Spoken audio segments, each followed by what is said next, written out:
area. Lect means speech. Dialect is speech used in an area. We speak English. We speak a dialect of English. We speak a regional variety of English. We speak Spanish as well.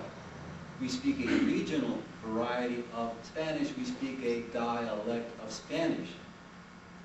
There is the language that consists of many regional varieties. Nahuatl, Mayan, and the others are languages. And they also have regional varieties and social varieties. So that Nahuatl is spoken today, where? Well, in the central Mexican area, you know what, travel about 250 miles to the east, and you're going to find a few 100,000 speakers of Nahuatl also in Veracruz. But their Nahuatl is slightly different from the Nahuatl spoken in the central area. It's a regional variant, another regional variant. Just as the English that we speak in California differs somewhat from the English spoken by Texans, right? Same language, but it's a different regional variety. That's the only way we should use the term dialect or dialecto. Don't ever use it to put indigenous languages down. On the contrary, think of, since you're speaking of Nahuatl, think of it as what Nahuatl, something clear, something beautiful, something powerful. Regarding that seminar that I mentioned earlier, para la descolonización de Mexico, the director is a man whose name you might know, Rubén Bonifaz Nuño. Does anyone know that name? Rubén Bonifaz Nuño was the director also of el Fondo de Cultura Económica, one of the most prestigious publishing houses in Mexico, a poet of great renown in Mexico also. He, in the first publication, the first bulletin published by this particular seminar, in his preface, mentions an incident in Mexico, Tenochtitlan, the capital of Mexica, where Hernán Cortés and some of his fellow Spaniards were in a boat traveling up a canal. And they saw another boat coming in the opposite direction. And Cortés signals to them. He's Nahuatl speakers. And he says, "Hey, quiero hablar con uno de sus grandes señores. I want to speak to one of your great lords here." And the response was, "Tú puedes hablar con quien quieras, porque aquí todos somos grandes señores." And Bonifaz Nuño claims that the history of the indigenous peoples of the Western Hemisphere is not la visión or la historia de los vencidos, sino la visión de los grandes señores. That should always be our attitude. And I think that liberating process can be catapulted by a study of the indigenous languages. I mean, it's liberating to know these languages. Are there any questions or comments on anything I said before I go on? Okay. Do you want me to start in with a breakdown of the language, or do you want me to go on with general remarks of this type? I don't know what you had in mind. Oh, great. The language itself? Okay. All right. First of all, since I mentioned the notion of dialect,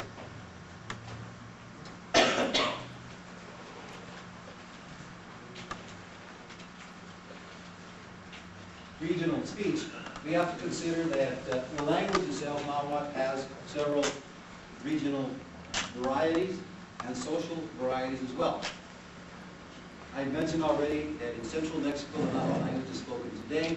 If we go back to, let's say, the 16th century, of course, it was spoken to a great part of Mesoamerica, including Central America also. And within, let's say, the Valley of Mexico, you had different varieties of the language. Same language, but each with its own particular twist. So in the city of Mexico, Tenochtitlan, you have one variety. In the city of Texcoco, a very closely related variety. If you move over to the area of Puebla, in the region of Tlaxcala, Huixotzinco, another variety. Move over to the area of Cuauhnáhuac, Cuernavaca, another variety. Mutually intelligible, but slight differences. I mean, that's nothing to be concerned about. In addition to the idea of dialect, we also have to consider the notion of style.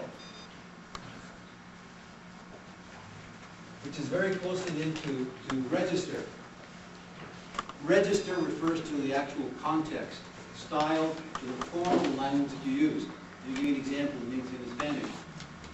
If you are addressing an audience, let's say that you are running for political office and you're going to be on television, what style of English are you going to use? Probably formal, right? If you go on the air, one of the local radio stations in Spanish, what style of Spanish are you going to use? Probably formal. If you're submitting a report for a history class or an English class or a philosophy class, what style of English are you going to use? Probably formal, right? If you're writing a book in Spanish, probably formal. What if you're at home with friends in a more casual setting? What style of Spanish are you going to use? What style of English? Casual, relaxed. That's what we call colloquial. Colloquial, right? Colloquial means literally conversational. What if you're with really intimate friends? And you may use ultra casual language, right? Which we call slang. Sometimes you may even slip into the taboo language, the obscenities, right? The profanity. Especially if you're upset with someone, you want to insult someone, you may use that. These are different styles, all determined by what? By the register. Well, you have the same situation in the Nahuatl language. There's style, there's register. I'm going to give you an introduction to the dialect of Nahuatl, that is, that particular variety of Nahuatl that was employed primarily in the Valley of Mexico. Chronologically, during the 16th century, of course, way before that as well, but that's what we're focusing on. And the style, not the colloquial necessarily, not the conversational, more the formal, the literary. The type that was used to what? Writing, yeah, poetry, the narrative, and so forth. Generally, formal style differs from colloquial in that it is more complex. It's the same language, right? It's just a different form of it. Generally, if you examine the Nahuatl that is used today, as if you examine the Spanish that is used today in rural areas, it's going to tend to be what? More casual, more colloquial. The constructions will not be as elaborate, will not be as complex as what you would find, let's say, in the formal style.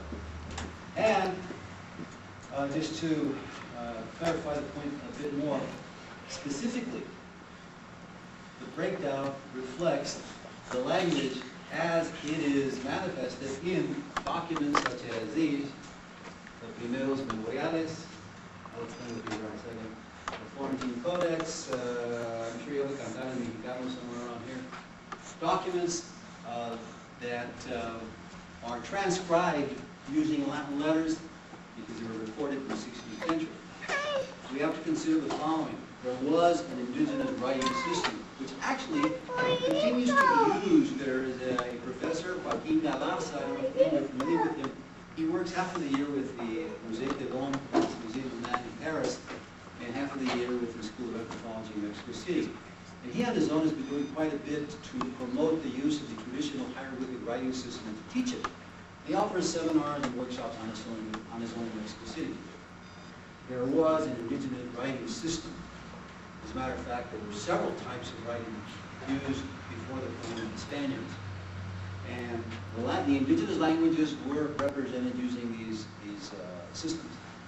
Once the Spaniards arrived, indigenous scholars, indigenous historians, because of their interaction with the Spaniards, not only taught the Spaniards how to use the indigenous writing system, you have to consider that the Spaniards had to learn what? The native languages and script in order to communicate with the native. How were they going to learn it? Well, they consulted these native scribes, these native scholars, these laquilos, these lamatinis. So these scribes taught the Spaniards their system and in the process learned the use of the Spanish alphabet from the Spaniards. That was a natural connection. These native scribes gradually began to do what?